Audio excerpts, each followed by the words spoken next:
My fiancée cheated and said I'd never find someone like her. A year later, I'm dating a model who had a crush on me since high school. So, when going around Reddit the other day, I came across this post about a guy whose girlfriend was cheating on him and didn't care. She was absolutely honest about it, as if it were no big deal. It was insane, and it made me think about my ex-girlfriend. I haven't told many people about this incident, mostly because it's long and, well, it was unpleasant at the time. But after reading that post, I thought, what the heck, I might as well give it a chance. Keep in mind that this occurred approximately 2 years ago. I met my ex, let's call her Chloe, through a dating app. It wasn't one of those applications seeking a quick hookup. It was one of the more serious ones, with people reportedly hoping for a relationship. Anyway, at the time, I was 33 and she was 30. We matched, chatted, and there was an instant connection. It's difficult to explain, but we just understood each other. We shared the same sense of humor, interests, and could talk for hours without becoming bored. It was very refreshing.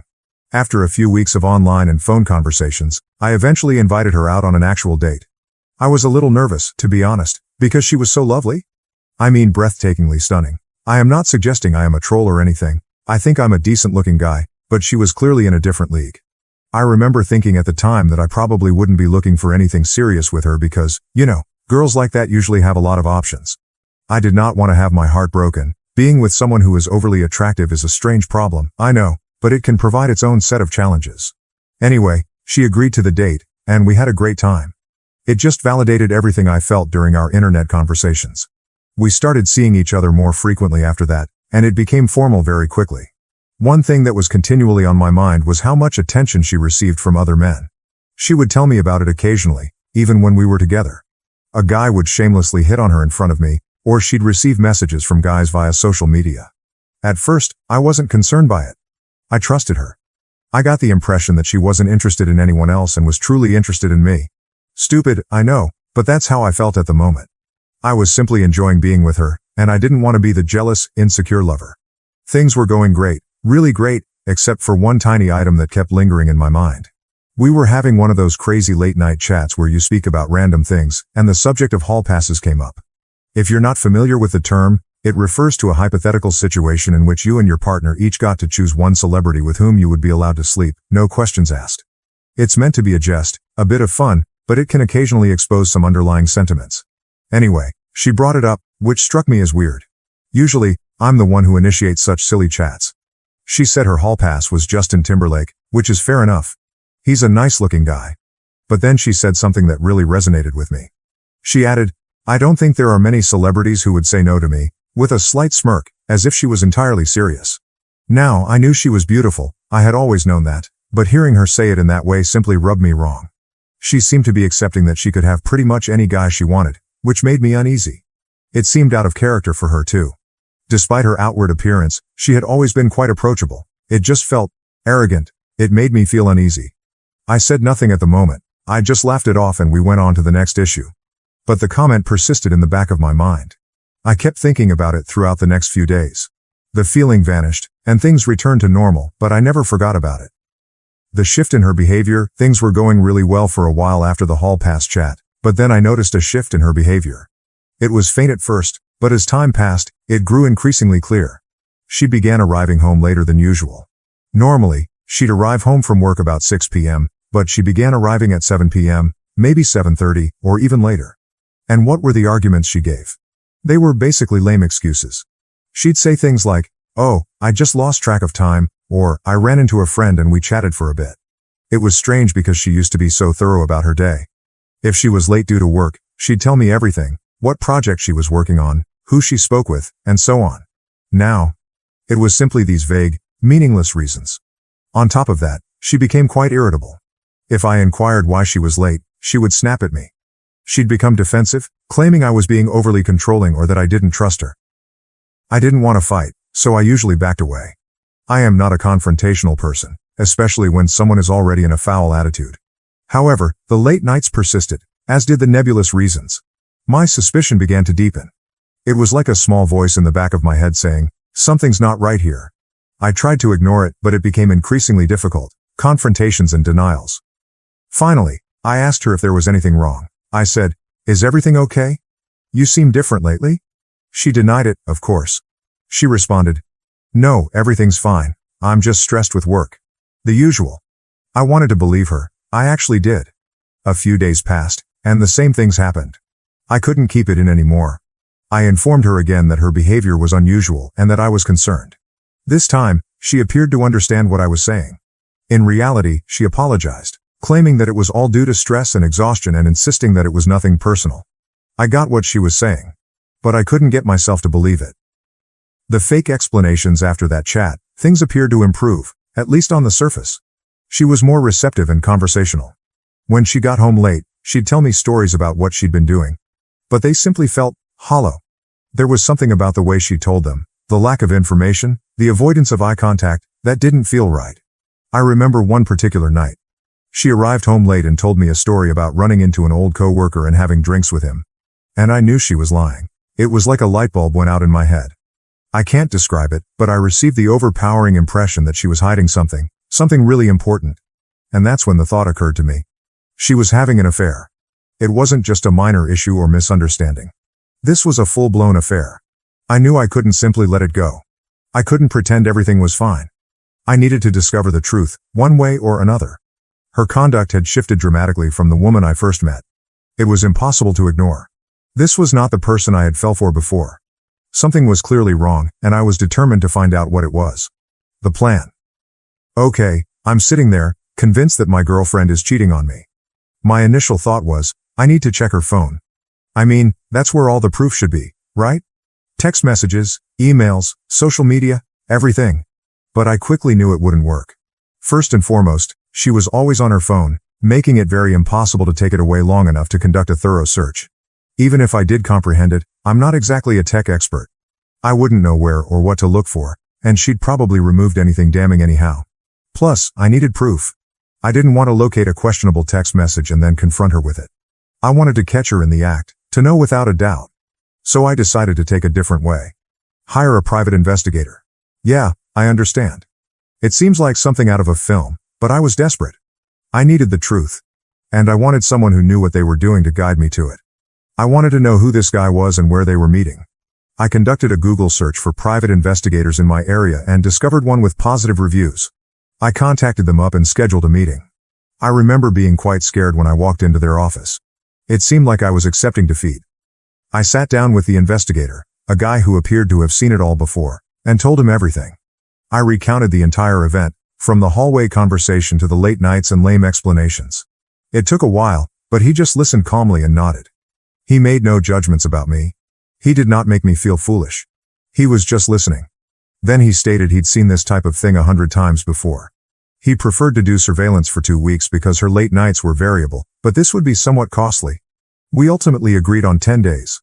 I gave him all of her contact information, including her phone number, email address, and where she worked. Before I departed, he told me not to contact him until the 10 days were up, unless it was an emergency. It'll be difficult, he told me, but you need to let me do my job.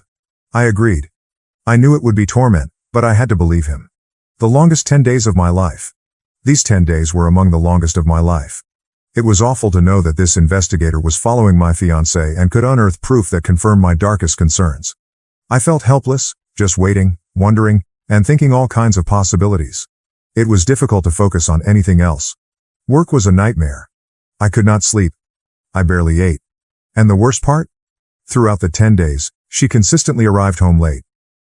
3 times, she arrived home after 9 p.m., using the same tired, pathetic justifications. Oh, I had last-minute plans with some friends. Traffic was terrible.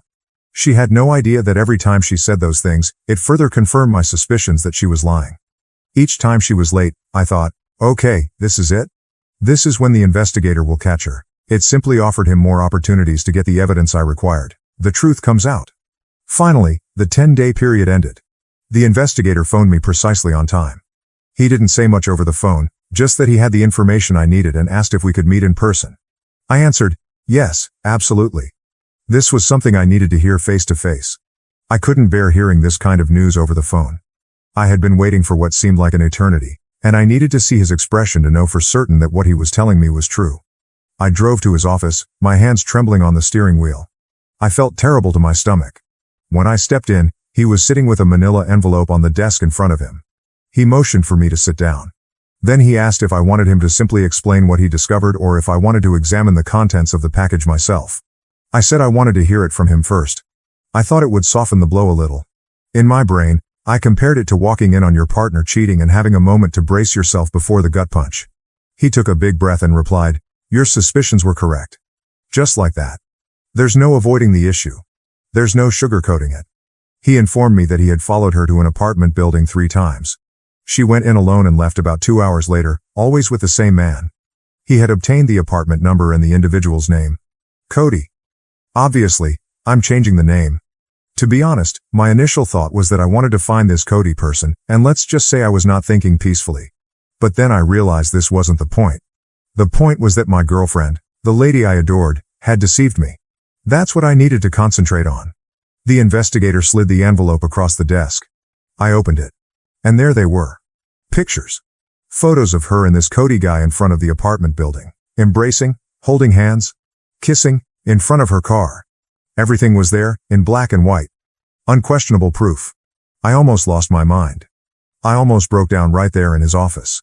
It was one thing to suspect something, to have a gut instinct. But seeing it with my own eyes was a very different experience. The visual evidence was very overwhelming. I managed to keep back tears, although it was difficult. It wasn't just the affair. It was the realization that my entire life, the future I had planned with her, was falling in front of me. The confrontation, I wasn't sure what to do next, but I knew I had to get to the bottom of this. I was about to confront her. When I arrived home, I asked her to sit down. I did not yell. I didn't create a scene. I said quietly, "We need to talk." She was aware that something was off. She saw it on my face. She sat down, and I simply lay everything out. I informed her I knew about the affair. I told her I'd hired a private investigator.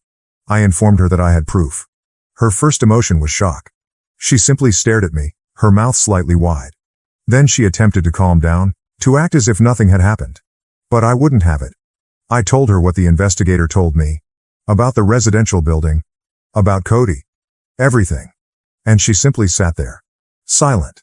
She did not refute it. She did not apologize. She did not even attempt to explain. She just sat there listening. The more I talked, the angrier I became. Her silence was infuriating. She didn't seem to care, or to be sorry for what she'd done. Finally, I could not take it any longer. I told her I wanted to break up. I responded, "I can't do this anymore. I can't keep playing this song and dance. I'm done." And then, she did something very unexpected. She laughed. She stepped up as if to frighten me and began this full monologue.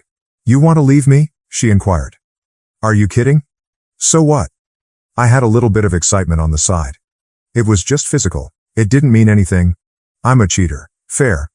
But where do you think you'll go from here? Do you think you'll ever get someone like me again? Hasn't it been clear to you over the years that I'm out of your league? It was one time. Is that what you want to destroy our lives over? She spoke a lot more in that vein, essentially attempting to make me feel lucky. That I should simply be grateful to be with her, even if she cheated. Can you believe it? I was stunned. I knew she was arrogant. I knew she thought well of herself. However, this was a whole new level. This was not a sincere apology.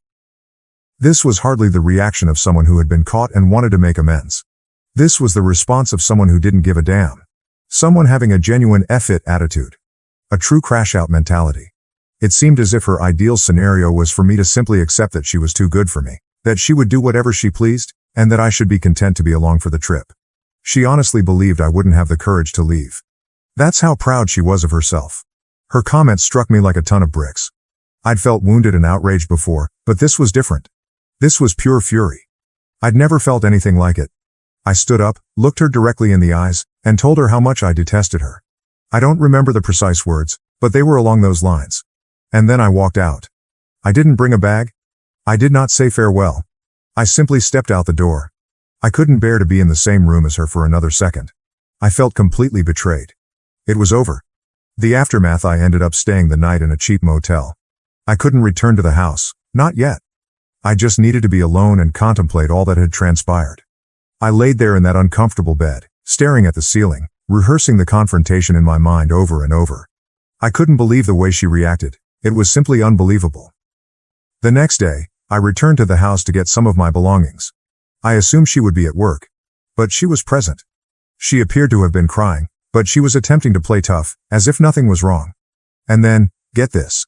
She had the nerve to reply, "I knew you'd be back," with a smug little grin on her face. As if I had just thrown a small tantrum and crawled back to her. I didn't say anything.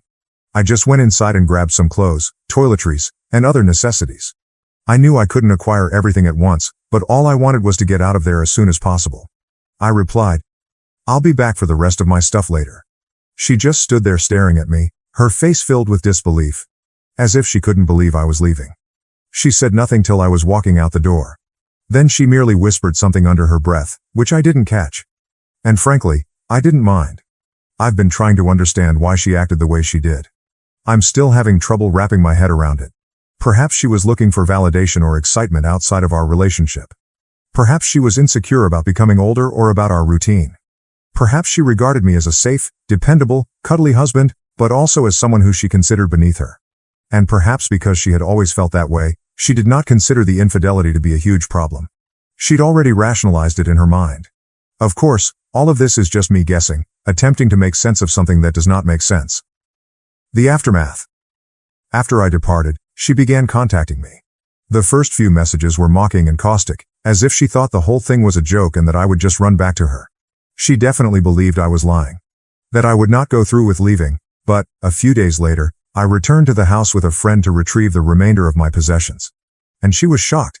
She could not believe I was being serious. I believe it was the moment she realized it was truly over. One of her final texts to me read, "I hope you know you'll never find anyone like me again." Seriously? I blocked her after that. I couldn't take it anymore. It was simply too much. Moving on. Okay, let's skip ahead a bit. The whole breakup with Chloe was a shambles, and it took me a bit to get my bearings. But life continues, right? A few months later, I had my 15-year high school reunion. I wasn't sure whether I wanted to go, but a number of my friends persuaded me. It ended up being a great time. It was nice to see all the old faces and meet up with people I hadn't seen in years. Just a really upbeat, enjoyable vibe. And then, there was Veronica. Enter Veronica. Veronica attended my high school class. She was a tall, stunningly beautiful girl.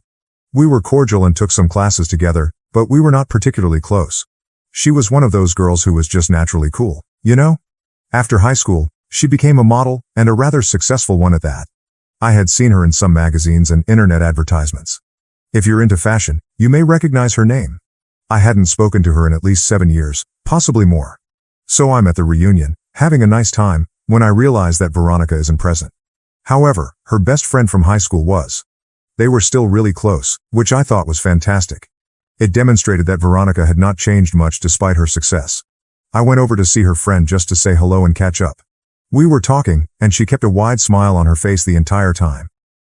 When I named Veronica, her smile grew even wider. She made a face and continued, "I know she's going to kill me for telling you this, but, you know she's always had a crush on you?" I just chuckled. I mean, come on. Veronica, a successful model, have a crush on me? It appeared utterly ludicrous. Even in high school, we didn't run in the same circles. We were friendly, but not more. There was no way. Also, becoming a model now? There's no chance. It was flattering, of course, to think that someone like her would find me beautiful. But I assumed that was just a high school event that she'd long forgotten about. I told her buddy that I didn't think Veronica remembered me, but she insisted. She explained that Veronica had requested her to check me out at the reunion to see if I still looked as nice as I did in high school. And then she continued.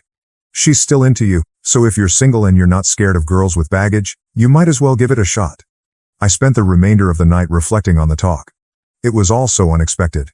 I won't lie, it felt wonderful to know that someone like Veronica was interested in me, especially after what had occurred with Chloe. It felt as if here was this woman who my ex would have deemed out of my league, and she was allegedly crushing on me.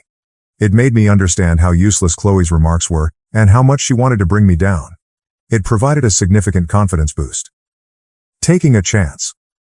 Following the reconnection, I decided to take a chance. I figured, what could I lose?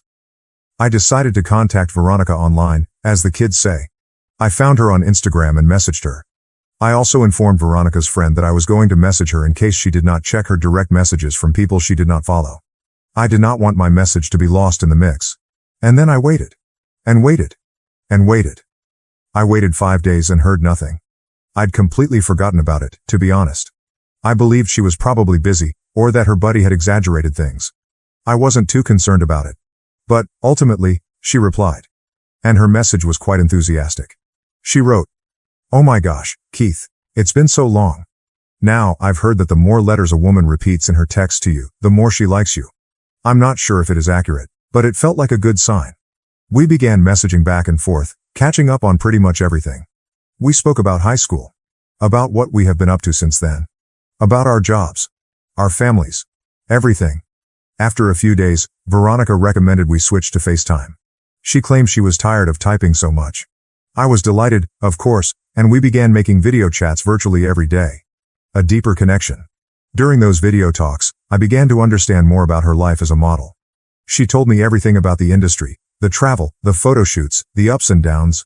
She was in Brussels at the time, working on a campaign, and even gave me some photos from the set. That was fascinating. And it was awesome to watch her in her environment. It also allowed us to connect on a deeper level while being thousands of miles apart. After a few weeks of almost daily communication, it began to seem like we were dating. We hadn't formally called it that, but it seemed like more than simply friendship. So, I decided to be a little corny and simply ask her, "What are we?" She chuckled and said we were really wonderful friends, but she wanted to be more. I saw this as a cue to ask her if she wanted to be my girlfriend. She quickly agreed, with no hesitation. It was a wonderful feeling. The long-distance challenge. Obviously, the long-distance aspect was challenging. She was a model traveling the world, while I was here doing my regular work. I had a long-distance relationship when I was younger, and I despised it. It was difficult to maintain that connection, to feel like you were truly a part of each other's lives. But this was different. This was Veronica, and she was already so important to me that I was willing to go to any length to make it work. So I booked a flight to Brussels to see her. She was going to be there for a few weeks working on a project, so I decided it was the perfect time to see her and get a taste of her culture. The trip that changed everything. The trip was just stunning. Brussels was beautiful, of course, but being there with Veronica was incredible. It seemed like a dream come true. It taught me that I shouldn't give up on love because of a single negative experience, that there were still excellent people out there, people worth the effort. She even brought me to one of her photo shoots. I got to watch her work, see her in her element, cheer her on from the sidelines, and take some of my own photos. It was so great to watch her doing what she loved, and it made me feel even more connected to her, as if I were truly a part of her life. The Instagram mishap. So I was in Brussels, having the time of my life with Veronica. I took a lot of photos during the photo shoot and decided to share a few of them on Instagram. I didn't upload them to my main feed, though. Instead, I shared them on my close friend story, expecting just a limited group of individuals to view them. Here's the thing. I completely forgot about my ex, Chloe, who was still on my close friends list. I rarely use Instagram, so I didn't think to block her there. I had blocked her everywhere else, but not Instagram. A big mistake. I received a message from her just a few hours after posting the photos. Remember, we hadn't spoken in almost a year by this point. The message stated, "Who's that? Why are you playing groupie?" A laughing emoji appears next. I quietly responded, "That's my girlfriend." I said nothing else. She did not respond right away. I could see the little typing sign emerge and disappear several times over the following 10 minutes, as if she was writing something, deleting it, and then writing something new. Finally, she only sent a snarky message. Sure. The final goodbye. That's when I decided to try it. I informed her that she didn't have to trust me. Then I said, "If you thought you were out of my league, then Veronica is out of this world." I also questioned her. "How's your man from back then doing?" I knew it would sting. She read the message, but did not respond. And then I blocked her on Instagram. I realize it was probably petty of me to say those things. But really? I believed she earned it. And I did not want her to have any further access to my life. Any more opportunities to get under my skin? Even yet, I'll admit that I was curious about her reaction. I'll admit it. Happy ever after? And that, my friends, concludes the story. It's been an exciting voyage, to say the least. But I can honestly tell that I am happier than I have ever been. Veronica and I have been dating happily ever since our vacation to Brussels. And I won't lie, I'm thinking about proposing before the end of the year. Don't tell her, however. Veronica is a true blessing in my life. She is kind, she's funny, she is intelligent, she's stunning, both inside and out. And she makes me feel like the luckiest man in the world. I am really relieved that things did not work out with Chloe, because if they had, I would not have met Veronica. I understand that some people may criticize me. Could respond, "Oh, he's just with her because she's a model." Thus, long distance never works. But I don't care. I refuse to let anyone's criticism spoil my relationship with Veronica. She is great, and I'm quite thrilled. If things don't work out, you may come back here and tell me I told you so. But God knows, I don't see me penning another piece here. So, that's it. That is my story. It's a story of treachery, heartbreak, and eventually finding love and happiness in the most unexpected places. Thank you for listening. Reading, I suppose. Thank you for watching. If you haven't subscribed yet, please do so and hit the notification bell to stay updated with more shocking real-life stories happening around you.